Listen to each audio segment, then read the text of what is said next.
The screen of my phone lit up during our team lunch. 12 coworkers packed around the conference table, passing containers of takeout between animated discussions about weekend plans. I glanced down at the notification from an unknown number. Leave the building now. Don't tell your coworkers. My heartbeat quickened. I read it again, waiting for a follow-up text that never came. Around me, Micah from accounting was describing his disastrous blind date, while Evelyn nodded sympathetically. Director Prentice leaned against the doorframe, laughing at someone's joke. Just a prank, I told myself, but something about the message's urgency made my skin prickle. Finley, you're quiet today, Prentice commented, those calculating eyes landing on me. Not enjoying the celebration lunch I ordered for everyone? The same lunch she'd insisted we all attend. The same lunch that kept the entire team on the 14th floor together. Sorry, I muttered, sliding my phone into my pocket. Just checking something. The room's temperature seemed to drop. 6 months as research division lead, and I still felt Prentice watching my every move. Yesterday's discovery burned in my mind. Financial records showing millions diverted from safety testing into offshore accounts. Records I wasn't supposed to access. I stood casually. Need some air. Back in 5. Prentice's expression shifted subtly. Everything all right? Fine, I replied, avoiding eye contact with anyone.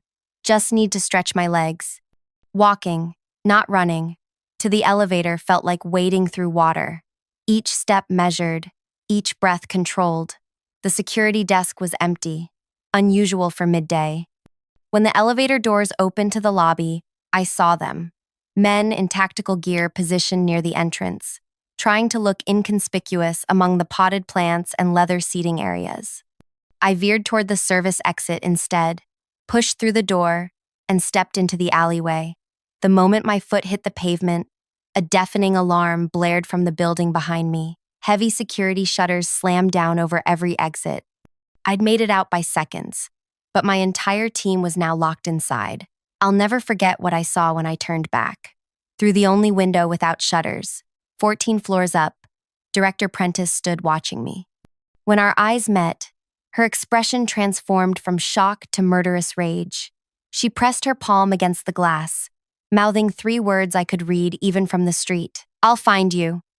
Before I continue, I need to say something.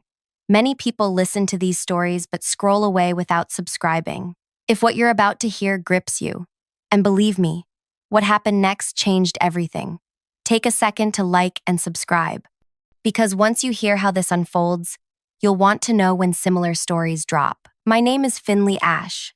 6 months ago, I became the youngest research division leader at one of the nation's premier biochemical facilities. My specialty? Developing enzymes that neutralize industrial toxins in soil. My work could potentially save ecosystems destroyed by chemical waste, if it ever saw the light of day. The thing about me that Director Prentice underestimated? I never forget details. Ever. It's both my gift and my curse. I remember conversations verbatim from years ago. I recall numbers after seeing them once, and I never, ever forget a betrayal. Standing in that alley, watching tactical teams surround the building where my colleagues remained trapped, I knew I needed to disappear. The weight of the flash drive in my bra felt suddenly heavier, the one containing copies of every document I'd discovered yesterday. Evidence of what our Environmental Restoration Division was actually developing, a military-grade contaminant designed to render soil unusable for generations. I ducked behind a dumpster as more vehicles arrived, black SUVs with tinted windows. Men in suits emerged, flashing badges at local police. Whatever was happening wasn't just company security. This was federal. My phone vibrated again. The same unknown number. Royal Gardens Metro Station. Northwest entrance. 20 minutes. Look for the blue cap. Who was this person? How did they know? Questions swirled as I pulled my jacket hood up and began walking, not toward the metro, but in the opposite direction. Trust nothing. Verify everything. I slipped into a corner store 3 blocks away, purchased a baseball cap, sunglasses, and a prepaid phone with cash. In the bathroom, I twisted my auburn hair into a tight bun, hiding it completely under the cap. The store's TV was tuned to local news. No breaking reports about my building yet. Whatever was happening was being contained. That scared me more than an all-out evacuation would have. 15 minutes left to make the meeting. Still uncertain if I should go. My mysterious texter had saved me from whatever was happening inside, but that didn't mean they were on my side. I used the prepaid phone to call an old college friend who worked in cybersecurity. Veda, it's Finley. I need help, no questions. Finn? What's wrong? You sound... The number that just texted me. Can you trace it? I read her the digits, heard her fingers clacking on a keyboard. That's weird. It's bouncing between towers. Almost like, Finn, this looks like a government-grade anonymizer. My mouth went dry. Law enforcement? Could be. Or intelligence. Finn, what's going on? I ended the call without answering and removed my phone battery. The Royal Gardens station was a 10-minute walk. I still had no idea if I should go, but staying visible on the street wasn't an option either. I made my decision. Approaching the metro station from the opposite side, I watched the northwest entrance from across the street for 7 full minutes. Commuters streamed in and out. No one lingered suspiciously. At precisely the 20-minute mark, a tall figure in a navy peacoat and blue baseball cap descended the stairs into the station, not waiting for anyone, not looking around, just passing through as part of their routine. I followed at a distance, keeping 3 people between us at all times. The blue cap weaved through the crowd toward the eastbound platform, then stopped at a newspaper stand. I paused by a vending machine, pretending to search for change. The blue cap purchased a paper, then dropped something small behind the stand before walking away toward the platform. When the coast was clear, I casually approached, bent to tie my shoe, and reached behind the stand. My fingers closed around a tiny memory card. The eastbound train arrived. Blue cap boarded without ever looking in my direction. I remained on the platform, slipping the memory card into my pocket. 5 hours later, in a motel room paid for with cash under a false name, I finally examined its contents on the laptop I'd purchased at an electronics store. The file contained only 3 things: a message, an address in a small coastal town 200 miles away, and a photograph. The message: they're erasing everything. You have 72 hours before they find you. The photo made my blood freeze. It showed Director Prentice standing over a hospital bed where a man lay unconscious, connected to tubes and monitors. The man was Dr. Ellis Averitt, MPAU, my predecessor who had supposedly retired for health reasons 6 months ago. His retirement had opened the position I now held, the position that had given me access to discover what they were really developing, the position that had made me their next target. I sat motionless on the edge of the bed, piecing together a horrifying reality. Dr. Averitt had been researching soil rehabilitation techniques for 2 decades. His work was revolutionary, methods to restore ecosystems destroyed by industrial chemicals. When I took over his division, I found his research mysteriously incomplete, key components missing, notes that ended mid-sentence. I'd assumed he'd taken some knowledge into retirement. But now I understood. He hadn't retired. He'd discovered something, just as I had, and they'd silenced him. The project I'd been unknowingly advancing for 6 months wasn't about healing environmental damage. It was about creating a substance that could render vast agricultural regions permanently barren, a weapon disguised as its opposite. Yesterday, accessing financial records I wasn't supposed to see, I'd discovered enormous payments to offshore accounts, coinciding with meetings between Director Prentice and representatives from countries known for human rights violations. They were selling doomsday technology while claiming to develop environmental solutions. And now, like Averitt before me, I knew too much. The motel room television flickered with breaking news. A reporter stood outside my building, explaining that a chemical leak had prompted an evacuation. Behind her, workers in hazmat suits entered through the main doors. There was no chemical leak. This was a cover-up. I turned up the volume. Authorities are searching for Finley Ash, a research division leader who left the building shortly before the containment protocol was initiated. Officials want to question Ash about potential negligence related to the incident. My driver's license photo filled the screen. Just like that, I'd gone from respected scientist to fugitive. The narrative had been flipped. I wasn't the whistleblower. I was being framed as the perpetrator. My phone, the new prepaid one, buzzed with a text from Veda. They came to my apartment asking about you. Said you sabotaged equipment. Finn, what did you do? I stared at the message, a chill spreading through my body. They had already tracked my call to Veda. They were moving faster than I'd anticipated. I had to make a choice: run to the coastal address from the memory card, or try to gather more evidence to clear my name. Either way, I needed to disappear completely. Now, and somewhere in the shadows, watching this unfold, was the person in the blue cap, my unknown ally in this nightmare, or perhaps my unseen puppeteer. I'd need to become a ghost, someone without digital footprints or paper trails. I checked out of the motel before dawn, leaving the prepaid phone in a trash can 2 miles away. The coastal address was my only lead, a lifeline thrown by someone who, for reasons I couldn't fathom, wanted to help me. I purchased a bus ticket to a town 30 miles short of my actual destination. From there, I'd find another way forward, harder to track. During the 6-hour journey, I kept my cap pulled low, avoiding eye contact with other passengers. The driver announced stops in a monotone voice while I stared out the window, watching the urban landscape gradually surrender to rolling farmland. Farmland that people like Director Prentice were plotting to destroy. My mind drifted to when I first met her 9 months ago. The interview process had been grueling, 5 rounds of technical assessments and personality evaluations. When she'd finally offered me the position, her words still echoed in my memory. Your predecessor built this division, but you, Finley, you'll transform it. Your insight into enzymatic remediation techniques is exactly what we need to take this work to the next level. I'd been so proud, so honored. My parents, both school teachers who'd sacrificed everything for my education, had cried when I called with the news. After 15 years of study, research, and working my way up through lesser labs, I'd finally reached a position where my work could make a global difference. What a cruel joke it all seemed now. The bus lurched to a stop at a roadside diner. 30-minute break, the driver announced.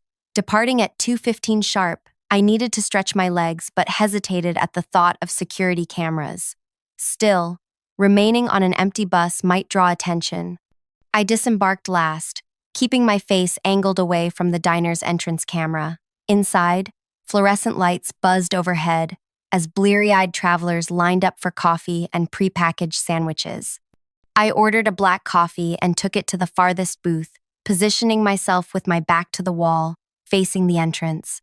A television mounted above the counter played a news channel. The volume was low, but I could read the ticker at the bottom. Manhunt continues for scientists linked to laboratory containment breach. My hands trembled slightly, coffee threatening to spill. I set the cup down and focused on steadying my breathing. A woman slid into the booth across from me. Don't react, she said quietly. Keep looking normal. My muscles tensed. She was perhaps 50, with silver-streaked black hair cut in a practical bob. Nothing about her appearance suggested law enforcement or government agent. She wore hiking boots, khaki pants, and a faded denim jacket. Who are you? I whispered, calculating the distance to the emergency exit. Someone who worked with Ellis Averitt before you. She placed a napkin on the table and slid it toward me. My name is Thea. I sent the text message yesterday. My pulse quickened. The blue cap at the metro? She nodded once. We don't have much time. You need to understand what you've stumbled into. They're developing environmental weapons, not restoration technology, I said, and selling them to foreign powers. Thea's expression darkened. That's just the surface. The project has a name, Operation Fallow Earth. It's designed to create targeted agricultural collapse in specific regions.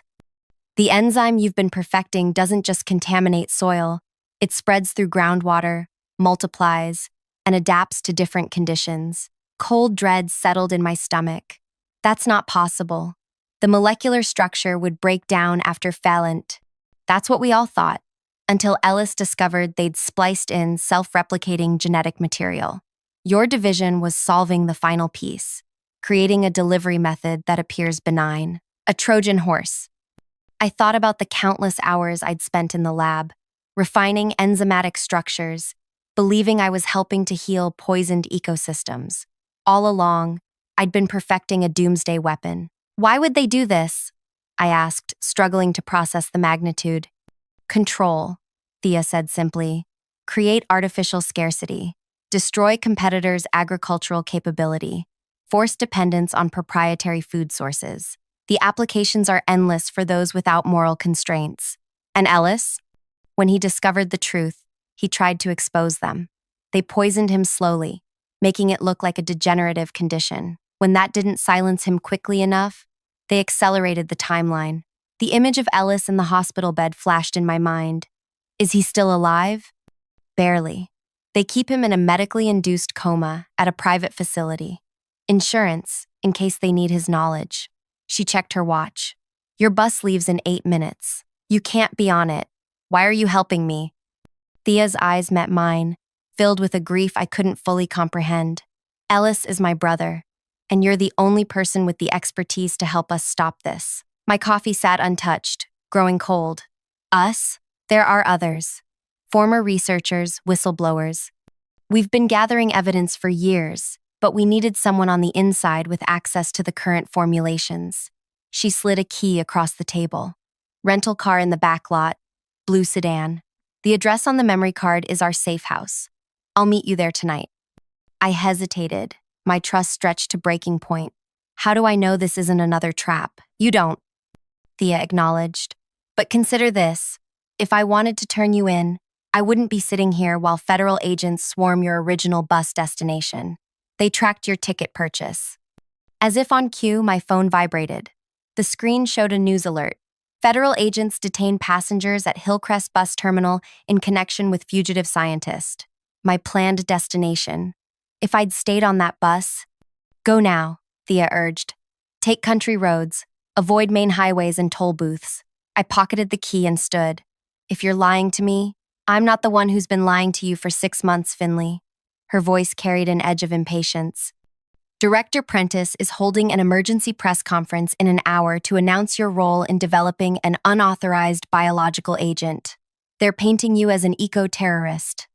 The reality of my situation crashed over me like a physical wave. There was no going back to my old life, no clearing my name through conventional channels. The people hunting me controlled the narrative, the evidence, and apparently, federal resources. I left without another word, slipping out the diner's side exit. The blue sedan waited in the far corner of the lot, partially hidden by a delivery truck. I scanned for surveillance cameras before approaching, then quickly got inside. The coastal address was 167 miles away according to the car's navigation system. I disabled it immediately, along with Bluetooth and any other wireless capabilities. Then I pulled out a paper map from the glove compartment and plotted a route using only back roads. As I drove away from the diner, the radio announced breaking news. I turned up the volume. Speaking live now from the headquarters of BioHorizon Industries is Director Camilla Prentice, addressing yesterday's laboratory incident. Prentice's voice filled the car, perfectly modulated to convey authority and regret. It is with profound disappointment that I must inform the public about a breach of trust within our research division.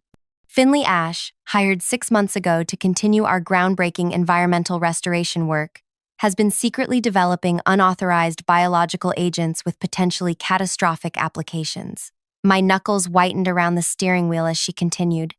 We believe Ash intended to sell these formulations to foreign entities. When our security protocols detected unusual activity, Ash fled the facility moments before containment procedures were initiated. We are cooperating fully with federal authorities to apprehend this individual before further damage can be done. A reporter's voice cut in. Director Prentice, how could something like this happen under your supervision? An excellent question, Prentice replied, her voice softening with practiced humility. Ash came with impeccable credentials and recommendations. We are reviewing our hiring procedures, but I must emphasize that our internal safety protocols worked exactly as designed, preventing any release of harmful materials. I switched off the radio, nausea rising in my throat. The magnitude of the lie was breathtaking. They weren't just framing me, they were using me as cover for their entire operation. If they captured me now, I'd never get the chance to tell my side. I'd be disappeared, just like Ellis Averett. The rural landscape blurred past my windows as I pressed harder on the accelerator. Farmhouses and fields rolled by, places filled with people who had no idea their food security was being weaponized by people like Prentice. 3 hours into the journey, on a lonely stretch of county road, I noticed a black SUV appear in my rearview mirror. It maintained the same distance for several miles, never closing the gap, never falling behind. Just watching, waiting. I took a sharp right turn onto an unmarked dirt road, accelerating through the dust cloud my tires kicked up. The SUV followed. Not a coincidence. I'd been found. But how? I'd abandoned all traceable electronics. Unless I pulled over abruptly and popped the trunk. Throwing aside the spare tire cover, I ran my fingers along the underside of the carpet lining. There, a small, hard rectangle adhered to the metal. A tracking device. The blue sedan wasn't safety. It was surveillance. Thea hadn't been helping me escape. She'd been helping them track me. The SUV was closing in. I yanked the tracking device free and hurled it into the dense underbrush beside the road. My mind raced through possibilities. Had Thea intentionally led me into a trap? Or had her vehicle been compromised without her knowledge? Either way, staying with this car meant capture. I grabbed the small backpack containing my essentials and the flash drive, then plunged into the woods running perpendicular to the road. The dense foliage provided cover as I heard car doors slam behind me. Subject is on foot, heading west into the tree line. Male voices shouted commands. The crack of twigs and rustling leaves told me at least 3 people were in pursuit. I pushed deeper into the forest, brambles tearing at my clothes as I maintained a steady pace. Panic would only drain my energy faster. My graduate research had required extensive fieldwork. I'd spent months navigating remote wilderness areas collecting soil samples. Those skills were keeping me alive now. I spotted a shallow stream ahead and splashed into it, following its course downstream to mask my scent and footprints. The frigid water numbed my feet through my shoes, but I pressed on for nearly half a mile before climbing out on a rocky outcropping that wouldn't hold footprints. The voices behind me had faded. For the moment, I'd created distance. Slumped against a tree trunk, I tried to process Thea's betrayal. If she was working with Prentice, why go through such an elaborate charade? Why not simply have me arrested at the diner? Unless they needed something from me first. The flash drive, perhaps, or access to research notes I'd stored elsewhere. I pulled out the memory card Thea had left at the metro station. The coastal address could be another trap, but it was also my only lead. Without it, I had nowhere to go. As dusk approached, I navigated using the setting sun, moving steadily southeast, away from both the road and the coastal address. I needed time to think, to form a plan that didn't rely on anyone else's guidance. Night fell completely as I reached the edge of the forest. Beyond stretched acres of farmland, and in the distance, the twinkling lights of a small town. Too exposed to cross in darkness, I found a sheltered position beneath a fallen tree and prepared to wait for morning. The temperature dropped rapidly. I huddled deeper into my jacket, exhaustion finally overtaking adrenaline. My eyelids grew heavy despite my best efforts. A sharp crack jolted me awake. Disoriented, I realized I'd fallen asleep. The moon had shifted position. I'd been out for at least 2 hours. Another sound, a footstep, deliberately placed. Someone was approaching my hiding spot. I curled into the smallest shape possible, controlling my breathing. A beam of light swept the forest floor, passing inches from my position. Heat signature shows she was here recently. A woman's voice. Not Thea's. Spread out, she can't have gone far. Male, authoritative. I remained perfectly still as flashlight beams crisscrossed the area. They were using thermal imaging.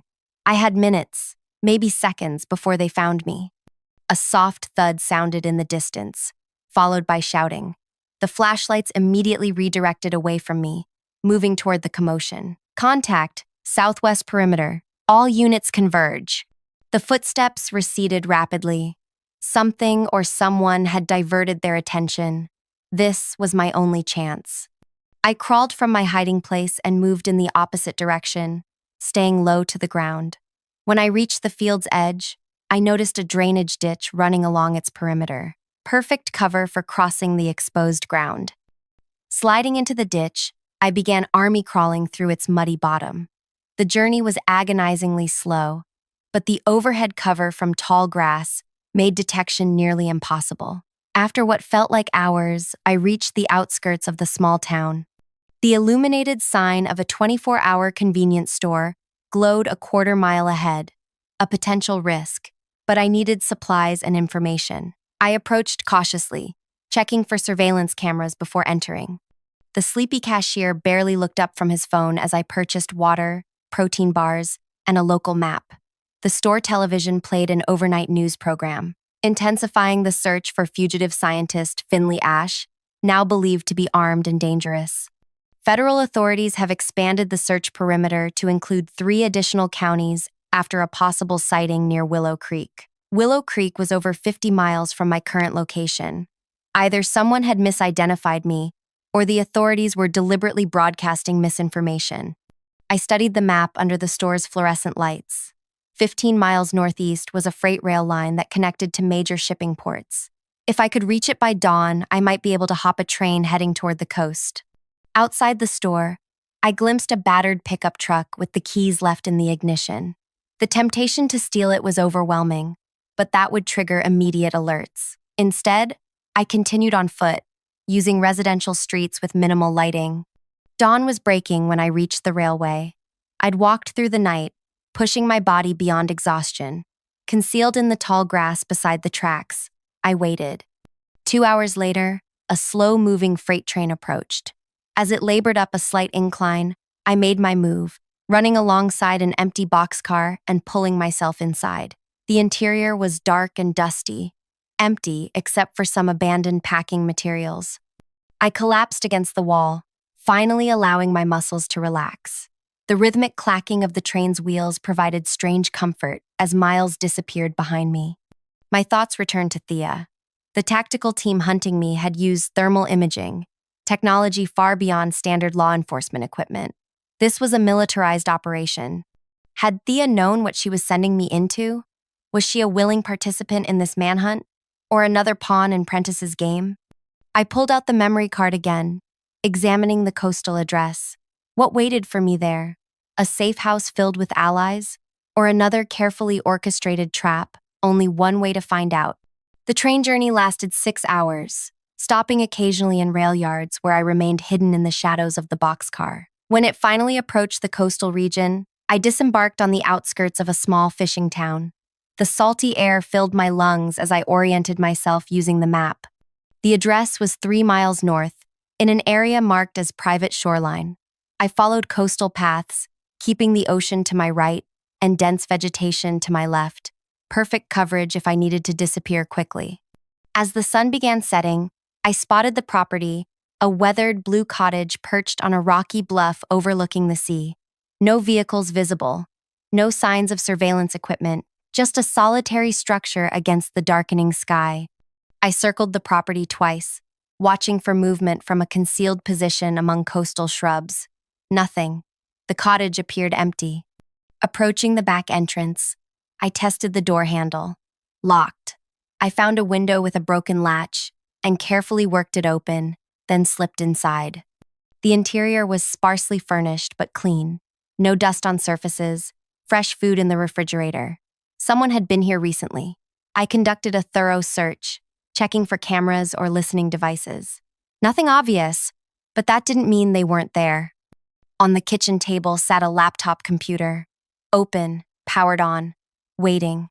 A message displayed on the screen. Finley, if you're reading this, you've made it safely.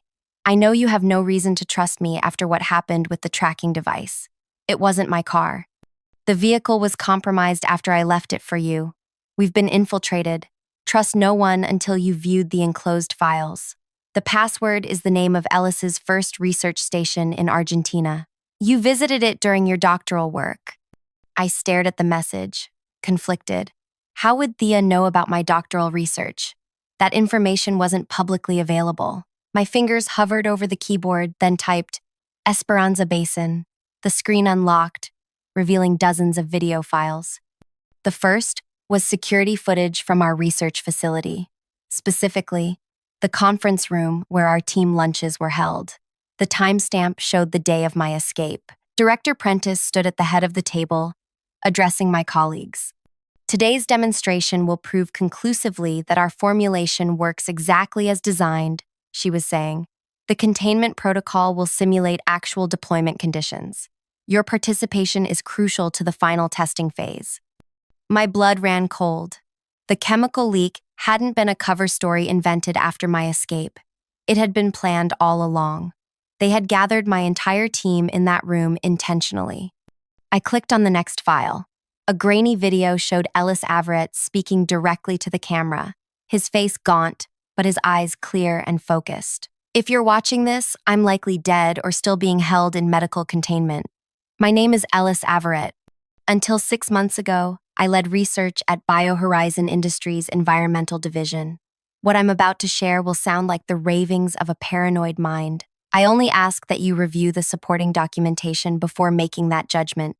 Ellis detailed the evolution of Project Fallow Earth, PST, how it had begun as legitimate research into soil remediation, but had been gradually corrupted under Prentice's leadership, how research findings were manipulated, data falsified, and dangerous components introduced without the knowledge of most team members. They needed specialists who wouldn't recognize the broader implications of their individual contributions, Ellis explained. Compartmentalization allowed brilliant minds to unwittingly create something monstrous, just as I had done. The final video was the most disturbing. Dated 3 weeks earlier, it showed Prentice meeting with uniformed military officials from countries known for human rights violations. They discussed deployment scenarios, pricing structures, and exclusivity agreements. The weapon I'd helped create was being auctioned to the highest bidders. My hands shook as I closed the laptop. The cottage suddenly felt exposed. If Thea had been compromised, this location might be as well. I was gathering my belongings to leave when headlights swept across the front windows. A vehicle was approaching the cottage. I doused all lights and moved to a position where I could observe without being seen. A single figure emerged from the car, a woman, walking with a slight limp, Thea. She approached the front door cautiously, then stopped. Something had alerted her. She turned, scanning the surroundings, then quickly returned to her vehicle and drove away without entering. I remained frozen in place, unsure what had spooked her. 20 minutes passed in silence before I dared move again. That's when I noticed it. A small red light blinking beneath the kitchen table. A device that hadn't been there during my initial search. Someone had been here before me. Someone had planted surveillance equipment and left. I needed to disappear again. But first, I had to secure the evidence on the laptop. I copied all files onto my flash drive, then wiped the computer's hard drive completely. As I prepared to leave through the same window I'd entered, a new text message appeared on the burner phone I'd purchased. Cottage compromised. Ellis moved to secondary location. They know you've accessed the files.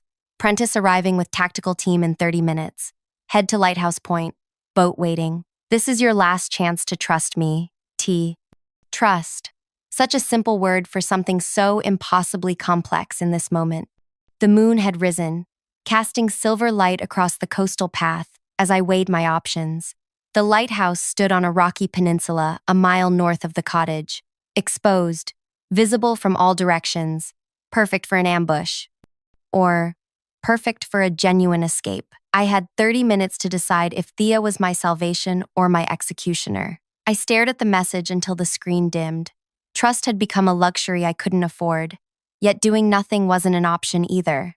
I slipped outside, staying low beneath the cottage windows.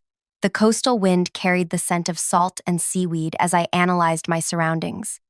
2 escape routes presented themselves. Follow Thea's instructions to the lighthouse, or disappear into the dense coastal forest stretching inland. The wilderness offered anonymity but no destination. The lighthouse offered purpose but potential betrayal. My scientific mind demanded data before conclusions. I needed more information about Thea. I pulled out the memory card again, examining the metadata on the files. Most had been created months ago, long before I'd discovered the truth about Project Fallow Earth.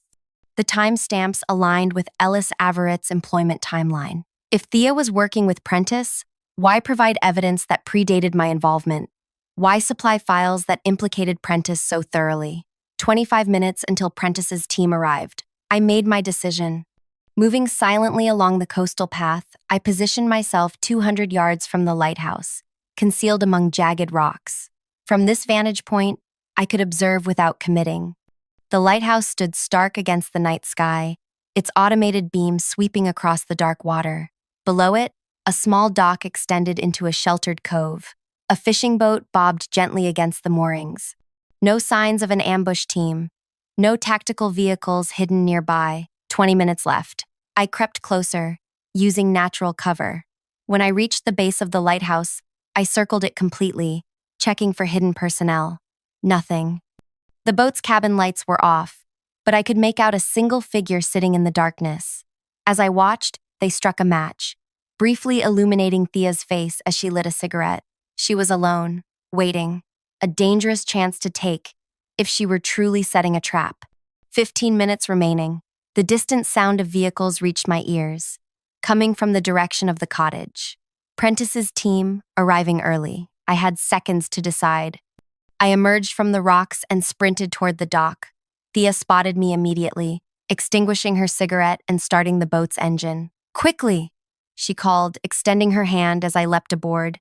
"They're already here." The boat's motor roared to life as I landed on the deck. Thea pushed away from the dock, navigating into deeper water with practiced efficiency. Behind us, flashlight beams swept the coastal path. Voices called out commands. We were spotted just as the boat cleared the cove's entrance. "Down!" Thea shouted as a crack split the air. A bullet struck the water beside us. I dropped to the deck as Thea opened the throttle fully. The small fishing vessel surged forward, bouncing violently over the waves as we escaped into the darkness. For 10 minutes, neither of us spoke. Thea focused on navigating while I kept watch for pursuit vessels. None appeared. When the coastline had faded to a distant smudge, Thea finally addressed me. "I'm sorry about the car. I didn't know it was tracked." "Who are you really?" I demanded. "How do you know about my doctoral research?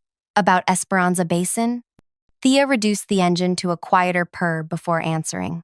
"I was Ellis's research partner for 15 years. We documented everything Prentice and her team were doing, built evidence piece by piece. When they poisoned him, I continued alone. And you recruited me because?" "We didn't recruit you," she corrected. "Prentice did. But we'd been watching you for years. Your published papers on enzymatic soil remediation caught Ellis's attention. He said you were either going to complete his work for good or for evil, depending on who reached you first. So when I discovered the truth, we were ready. We've had contingency plans in place for whoever filled Ellis's position." She adjusted our course slightly. "The text warning you to leave the building came from me. I had infiltrated their security systems months ago." The boat rocked gently as we traveled parallel to the coastline, always maintaining distance. My mind processed this new information against everything I'd experienced. "Where are we going?" I finally asked. "To Ellis. The real Ellis." "He's alive?" "The photo on the memory card was taken 3 months ago. We managed to extract him from their medical facility 6 weeks ago, but he's still recovering." Dawn was breaking as we approached a different section of coastline, MBAM, more rugged, with towering cliffs rather than beaches. Thea navigated toward a narrow opening in the rock face, barely visible until we were nearly upon it. The passage led to a concealed cove with a small private dock. Camouflaged among the rocks and trees stood a modern structure of concrete and glass, architecture designed to blend with the natural surroundings. "Our research station," Thea explained as she cut the engine. "Off-grid, self-sufficient, and invisible to satellite imaging." 2 people emerged from the building as we docked, a tall man with a close-cropped gray beard and a younger woman with dark skin and precisely braided hair. "This is Dr. Nora Kellis, our biochemical engineer," Thea introduced, "and Dr. Malik, our security specialist." Dr. Kellis approached first, her expression cautious. "You've been all over the news, Dr. Ash. Quite the reputation you've developed." "None of it my doing," I responded, stepping onto the dock. "We know," Dr. Malik said, his British accent unexpected. "We've been monitoring the disinformation campaign against you. Quite sophisticated. They led me through a hidden entrance into the facility. Unlike the sterile environment of BioHorizons laboratories, this space felt alive. plants growing in specialized containers, natural light streaming through strategic windows, the quiet hum of advanced equipment. We call it the sanctuary, Thea explained. Part research facility, part safe house. How many of you are there? 17 former BioHorizon scientists and researchers. Dr. Kellis answered. All of us discovered pieces of Project Fallow Earth. All of us were targeted in various ways when we raised concerns. We entered a large central room filled with monitors displaying news feeds, scientific data, and surveillance imagery. Several people worked at computer stations, barely glancing up as we entered. Welcome to Resistance Headquarters, Dr. Malik said with grim humor. Not quite what you'd expect from a group of scientists, is it? It wasn't. This wasn't just a hideout. It was an operation. Organized, equipped, and purposeful. Where's Ellis? I asked. Thea led me through another doorway into a medical suite. On a bed surrounded by monitoring equipment lay Ellis Averett. His body was thin, almost skeletal, but his eyes were alert as we entered. Finley Ash, he said, his voice surprisingly strong despite his frail appearance. I hoped you'd make it. Dr. Averett. I approached his bedside. I've been using your research notes for months, and improving on them, I'm told. His lips curved in a slight smile, though not in the direction I intended. I didn't know. Of course you didn't. He waved away my apology. Compartmentalization, the perfect tool for turning good scientists into unwitting accomplices. Over the next hour, Ellis filled in the gaps in my knowledge. Project Fallow Earth had evolved from a legitimate soil remediation program into a weaponized system capable of rendering agricultural land sterile for decades. The modifications I'd made, believing I was improving environmental restoration capabilities, had actually enhanced its destructive potential. The enzyme's delivery mechanism was the final challenge, Ellis explained. They needed a way to introduce it that wouldn't trigger immediate detection. Your work on encapsulation techniques solved that problem. My stomach twisted with the realization.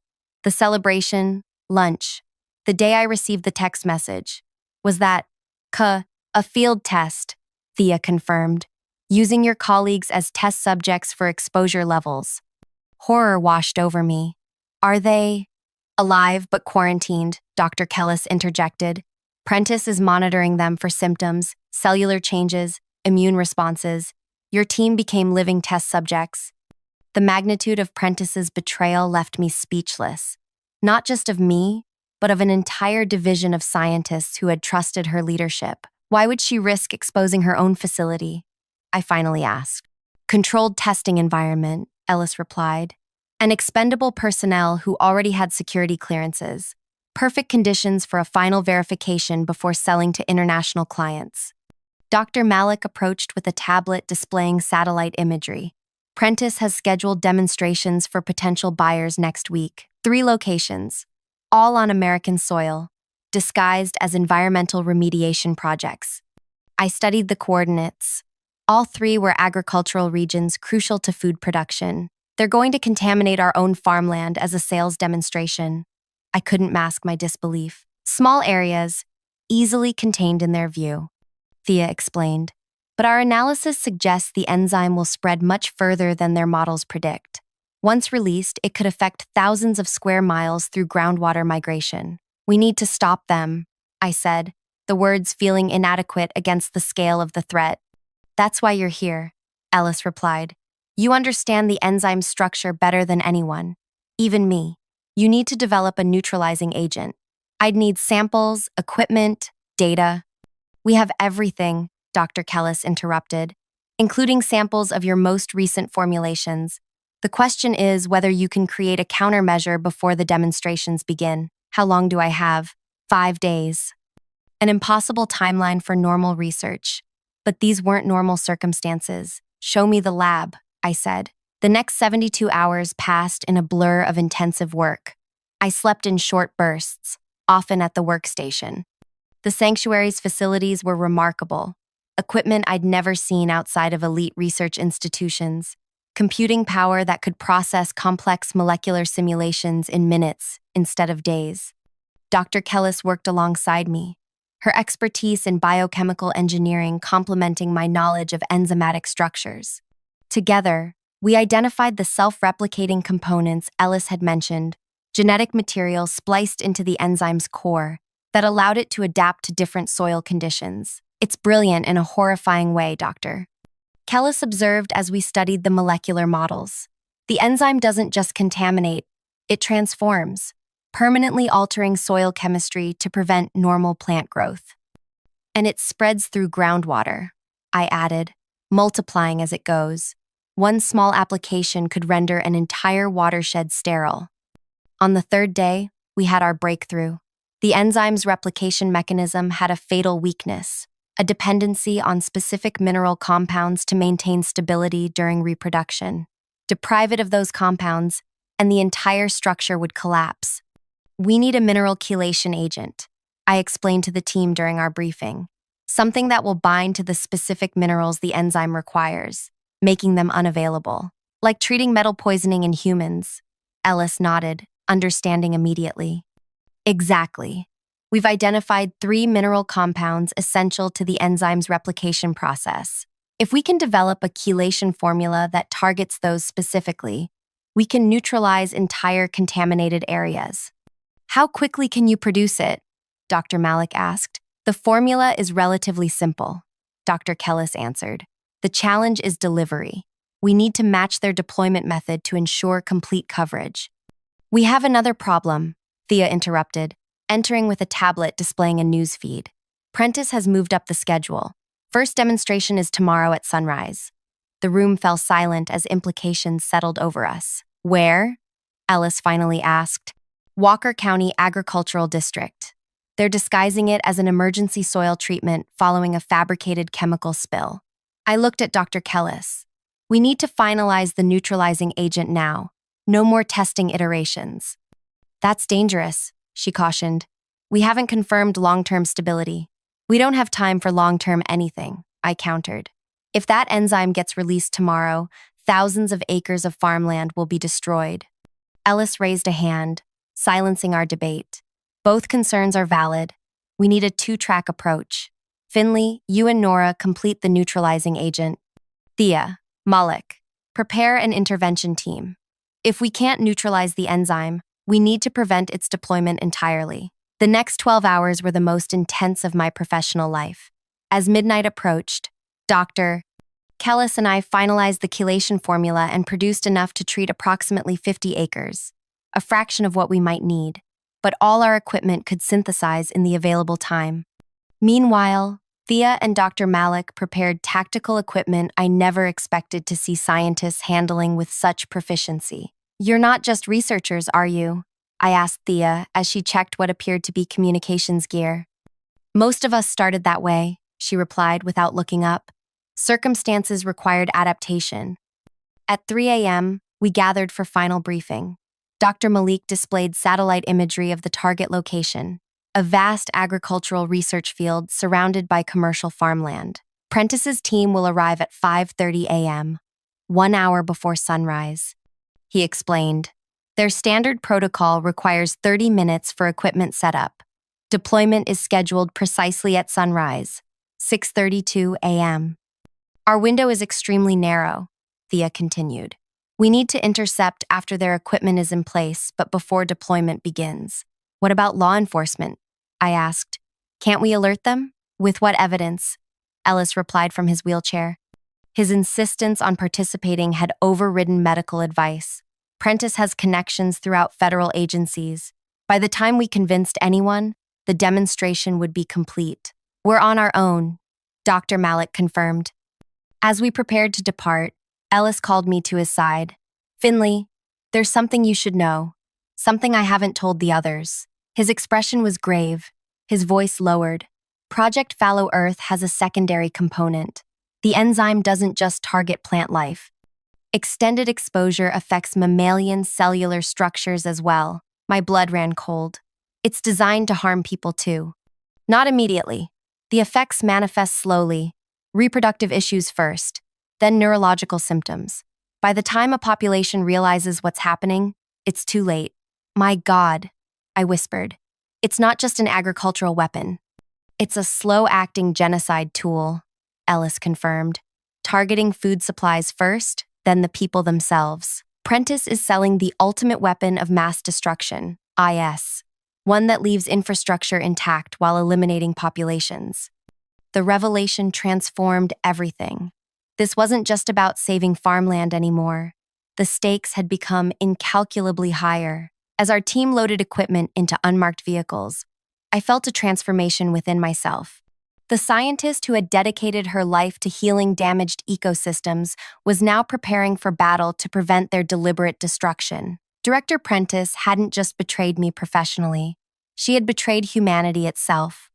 And as we drove through the darkness toward Walker County, I made a silent promise. This would end today, not just for me, but for every person whose life hung in the balance without their knowledge. Prentice's reckoning was coming. The pre-dawn darkness cloaked our approach to Walker County. We traveled in 2 vehicles. Dr. Malik drove our lead car containing the neutralizing agent, while Thea followed with Ellis and additional equipment. The agricultural research station loomed ahead, its perimeter marked by chain-link fencing and security lights. 2 entrance points, Dr. Malik observed, passing me a pair of night vision binoculars. Main gate is guarded. Service entrance on the east side appears minimally secured. I scanned the facility. Several vehicles were already parked near a central building, black SUVs with tinted windows and a large truck with equipment loaded in its bed. Prentice had arrived early. "They're ahead of schedule," I warned, checking my watch. 5:12 a.m. We have less time than we thought. Dr. Malik parked in a grove of trees a quarter-mile from the facility. Thea pulled in beside us, and we quickly unloaded our equipment. "Remember," Ellis said as we gathered for final instructions, "our primary objective is preventing the enzyme deployment. Confronting Prentice is secondary." But for me, the 2 objectives had become inseparable. The woman who had manipulated me, endangered my colleagues, and planned ecological devastation needed to face consequences. We approached the east fence under cover of darkness. Dr. Malik produced specialized cutting tools, creating an opening large enough to pass through. Inside the perimeter, we split into 2 teams. Thea and Dr. Malik would secure the deployment equipment, while Ellis and I would locate Prentice and the enzyme containers. "Comm check," Thea whispered, adjusting her earpiece. We all responded in sequence. 4 scientists playing at infiltration. The absurdity wasn't lost on me, but desperation had transformed us all. "Central field, 2 o'clock, Ellis directed, pointing toward figures moving around what appeared to be spraying equipment. Standard agricultural dispersal system. We moved silently through rows of experimental crops, using their height as cover. As we drew closer, voices became distinguishable. "Calibration complete," a male technician called. "Ready for loading." "Proceed with container transfer," replied a voice I instantly recognized. Director Prentice stood beside the spraying equipment, tablet in hand, directing the operation with clinical detachment. 4 large canisters were being wheeled toward the sprayer, each containing enough of the enzyme to contaminate hundreds of acres. "Dr. Malik, status?" I whispered into my communicator. "In position near the control panel," came the response. "Ready to disable on your mark." I glanced at Ellis, who nodded grimly. "Remember the sequence," he reminded me. "Disable equipment, neutralize samples, secure evidence." The eastern horizon had begun to lighten imperceptibly. We had perhaps 20 minutes before the scheduled deployment. "Execute," Ellis commanded. Dr. Malik's team moved first. A small electromagnetic pulse device, something I hadn't known existed outside of military applications, disabled the sprayer's electronic controls.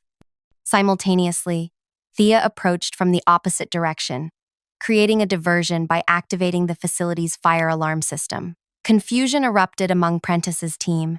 Security personnel moved toward the main building, investigating the alarm. The technicians working on the sprayer stepped back, uncertain what had caused the equipment failure. Prentice remained calm, issuing orders to override the system manually. She hadn't noticed us yet. This was our moment. Ellis and I approached the enzyme canisters, carrying our neutralizing agent. We had mere seconds before someone spotted us. I reached the first canister and was preparing to inject our formula when a shout went up. "Security breach. Perimeter east fence." Prentice spun around, her eyes widening as they locked with mine. Recognition, then fury crossed her face. Ash, she hissed. How predictable. Two security guards changed direction, moving toward us with weapons drawn. Dr. Malik intercepted one, displaying combat skills I wouldn't have expected from a scientist. Thea engaged the other, creating crucial seconds for us to work. I turned my attention back to the canisters, injecting our neutralizing agent into the first one. The chelation process would take minutes to fully neutralize the enzyme, time we didn't have. Stop her, Prentice commanded, moving toward me with surprising speed. Ellis positioned his wheelchair between us. Hello, Camilla, he said, his voice steady. It's been a while. Prentice froze, genuine shock replacing her composed expression. Ellis? You're supposed to be… what? Dead? Comatose? Yes, your medical team was quite thorough. Not thorough enough, evidently. While they confronted each other, I moved to the second canister, then the third, injecting our formula. One remaining. Prentice recovered quickly, reaching for her phone. This changes nothing. In fact, having you both here simplifies matters. One accident, two problematic researchers eliminated. You've underestimated us, Camilla, Ellis replied. We know everything. Project Fallow Earth, the secondary mammalian effects, the international buyers. You know nothing. She snapped, her composure cracking. You're playing at corporate espionage, Ellis. This is global security. Targeted agricultural control ensures American dominance in an unstable world. You're selling a weapon that kills people slowly through their food supply, I interjected, moving toward the final canister. There's no patriotic justification for genocide. Genocide? Prentice laughed coldly. We're talking about precision targeting of hostile agricultural systems. Collateral effects are expected in any strategic operation. As she spoke, I injected the final canister. All 4 enzyme containers were now being neutralized from within. A small victory, but not enough. The horizon was brightening. More security personnel were converging on our position. Thea and Dr. Malik were now surrounded, though still fighting. Prentice smiled, sensing her advantage. Your little sabotage attempt has failed, Finley. Even if you've somehow compromised today's demonstration, we have production facilities worldwide. The technology exists. It can't be undone. That's when I revealed the truth she didn't know. This was never about stopping one demonstration, Director. I held up my phone, which had been recording our entire exchange. This was about exposing you. Her eyes narrowed. To whom? Your fugitives. Discredited.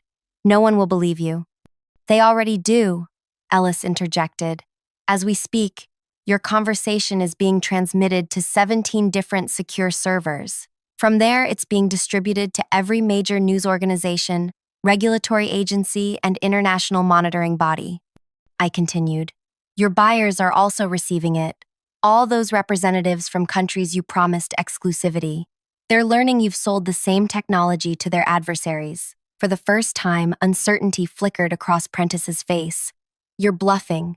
Simultaneously, Ellis added, comprehensive data packages detailing Project Fallow Earth are being delivered to the Environmental Protection Agency, Department of Agriculture, and World Health Organization. Your own research, Camilla. Your own documentation of intentional soil contamination and expected human casualties. The security team had reached us now, but they hesitated, hearing fragments of our conversation. Doubt was visible on their faces. These men work for a private security firm contracted by BioHorizon. I addressed them directly. They aren't legally obligated to participate in environmental terrorism or human rights violations. In fact, they're now witnesses to an admission of criminal intent. Several guards exchanged glances. Their loyalty was clearly wavering. Dawn had broken. The time for the demonstration had arrived, but the spraying equipment remained disabled, the enzyme neutralized. In that moment of hesitation, everything changed. The facility's main gate burst open as vehicles bearing federal agency markings entered. Not Prentice's allies. These were responding to the evidence packages our team had distributed hours earlier as a contingency plan. Director Camilla Prentice, a woman in a dark suit, approached, flanked by agents. I'm Special Agent Vanessa Chen, Environmental Crimes Division. You're wanted for questioning regarding allegations of environmental terrorism, criminal conspiracy, and fraud. Prentice's face contorted with rage. This is a corporate security matter. You have no jurisdiction here. We have multiple federal warrants, Agent Chen replied evenly, and cooperation requests from 3 international bodies. Your corporate security matter became federal jurisdiction when you weaponized restricted biological compounds. As Prentice was led away, her final glare promised retribution, but we both knew her power was broken.